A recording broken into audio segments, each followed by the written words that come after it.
Welcome to I news. Operation Sindoor తర్వాత భారత్ కు ఇంకా సవాళ్లు పెరిగాయి. ఎయిర్ బేస్లు ధ్వంసం చేసి పాక్ డ్రోన్లను ఆకాశంలోనే పేల్చేసిన ఆ కీలక సమయంలో శత్రు దేశాలకు కీలక సాయం చేసింది చైనా. ఇప్పుడు ఆ విషయం వెలుగులోకి వచ్చింది. చైనా తన శాటిలైట్స్ ద్వారా భారత్ లోని రక్షణ కదలికలు, కీలక డిఫెన్స్ వ్యవస్థల గురించిన సమాచారం ఇచ్చింది డ్రాగన్ కంట్రీ. ఈ విషయాన్ని స్వయంగా పాకిస్తాన్ మంత్రి ఖ్వాజా అసీం వెల్లడించడంతో సంచలనంగా మారింది. ఇది రానున్న రోజుల్లో భారత్ కు అనేక సవాళ్లను తీసుకొచ్చే అవకాశం కింద కనిపిస్తోంది. రైట్, ఆపరేషన్ సింధూర్ దానికి గల కారణం మనందరికీ తెలుసు. పెహల్గామ్ లో మన భారతీయులని అత్యంత క్రూరంగా చంపేసినటువంటి సిచ్యువేషన్.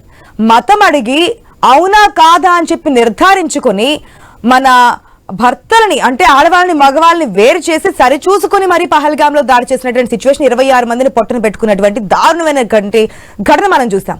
ఆ తర్వాతే కదా ఆపరేషన్ సింధూర్ అని చెప్పి భారత్ ముందుకెళ్ళినటువంటి పరిస్థితి, పాకిస్తాన్ అటువంటి ఎయిర్ బేస్లని నిమిషాల వ్యవధిలోనే పేల్చివేసినటువంటి పరిస్థితి. కానీ ఆ తర్వాత సీజ్ ఫైర్ అని చెప్పి ఒక మాట తెర మీదకి వచ్చింది. దానికి గల కారణం ట్రంప్ అని చెప్పి వాణిజ్య ఒప్పందాలు కుదుర్చుకోము ఇవని చెప్పాము. సో 2 దేశాలు సెటరేట్ అయ్యన్నారు. ఓకే, ఆ తర్వాత కూడా మనకు బోర్డర్లో చాలా కాల్పులు జరిగాయి, మనం చూసాం. కానీ ఇదంతటికీ వెనక ఉంది ఎవరు అనేది ఇప్పుడు వస్తున్నటువంటి పెద్ద క్వశ్చన్. చైనా సపోర్ట్ చేస్తున్న విషయం తెలుసు, కానీ ఈ రకంగా సపోర్ట్ చేస్తుందా? ఒకవేళ చైనా ఈ స్థాయి శాటిలైట్ ద్వారా మన స్థావరాలు ఎక్కడున్నాయి, ఎక్కడెక్కడ ఏ యంత్రాలు ఉన్నాయి, ఇవన్నీ కూడా చెప్తూ ఉంటే ఎంతవరకు ముప్పు వాటిల్ ఉంది? దీని గురించి మాట్లాడదాం. అంతా పాటు డిబేట్ లో పార్టిసిపేట్ చేస్తున్నారు దుగ్గరాజ్ గారు, పొలిటికల్ అనలిస్ట్, పిఎన్ మూర్తి గారు ఉన్నారు, పొలిటికల్ అనలిస్ట్. నమస్తే అండి, వెల్కమ్ టు ద షో. దుగ్గరాజ్ గారు నమస్తే అండి. నమస్కారం అండి. సార్, ఎట్లా చూడొచ్చు మనం మన దేశం యొక్క ప్రతిభ పాఠవాల గురించి ప్రత్యేకంగా చెప్పక్కర్లేదు. ఇండైరెక్ట్ గా చైనా అంత సపోర్ట్ చేస్తున్నప్పటికీ కూడా ఏ స్థాయిలో మన ఆర్మీ పనిచేస్తుందో, S-400 ఏ విధంగా తిప్పి కొట్టిందో మనం చూసాం. కాకపోతే చైనా ఇంత క్రూరంగా మెంటాలిటీ ఉంటుందా, పాకిస్తాన్ కి ఈ స్థాయిలో సపోర్ట్ చేస్తుందనే విషయాలు చూసిన తర్వాత ఇంకెంత జాగ్రత్తగా ఉండాలంటారు? అంటే చైనా మనకేం మిత్ర దేశం కాదండి. చైనా ఎప్పుడూ కూడా భారతదేశాన్ని ఏదో ఒక విధంగా కెలికేందుకే ప్రయత్నం చేస్తోంది. అది నేరుగా మన సరిహద్దుల దగ్గర కానివ్వండి, లేదా మన పరిసరాల చుట్టూ ఉన్నటువంటి దేశాల ద్వారా కానీ భారతదేశాన్ని ఇబ్బంది పెట్టడానికే చైనా ప్రయత్నం చేస్తోంది. ఇప్పుడు తాజాగా బయటపడిన విషయమే కానీ ఇది గతంలో చాలా కాలంగా ఊహాగానాలుగా ఉన్నటువంటి విషయమేనండి. చైనా పాకిస్తాన్ కి ఇంత క్యాపబిలిటీ లేదు, సైనిక పరంగా ఇలాంటి శక్తియుక్తులు లేవు.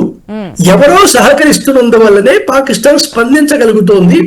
లేకపోతే పాకిస్తాన్ కి ఉన్నటువంటి యుద్ధతంత్రం కానీ లేదా వారికి ఉన్నటువంటి సామర్థ్యం కానీ చాలా తక్కువ అనేటువంటిది అందరికీ తెలుసు. అది చైనా అనేటువంటి ఆలోచన అందరికీ ఉంది. అయితే ధృవీకరణ మాత్రం ఇప్పుడు నేరుగా పాకిస్తాన్ ద్వారా వచ్చింది. చైనా ఉపగ్రహాలన్నీ కూడా భారత భూభాగం మీద ఫోకస్ చేసి దృష్టి పెట్టి మన సైనిక దళాల లేదా సైనిక పరికరాల కదలికల్ని పాకిస్తాన్ చేరవేస్తోంది. సో ఈ విషయంలో మనం ఏమి చేయాలి అనేటువంటిది చేసే ప్రయత్నం జరుగుతోంది. అంటే ఏ ఉపగ్రహాన్నైనా జామ్ చేయగలిగే శక్తి మనకుంది. ఉపగ్రహాల నుంచి జాగ్రత్తగా సమాచారం అందకుండా మనం అణు బాంబులు పేల్చినప్పుడు కూడా రాజస్థాన్ పోఖ్రాన్లో అప్పుడు కూడా అమెరికన్ శాటిలైట్ ని తప్పించుకొని చేశాం.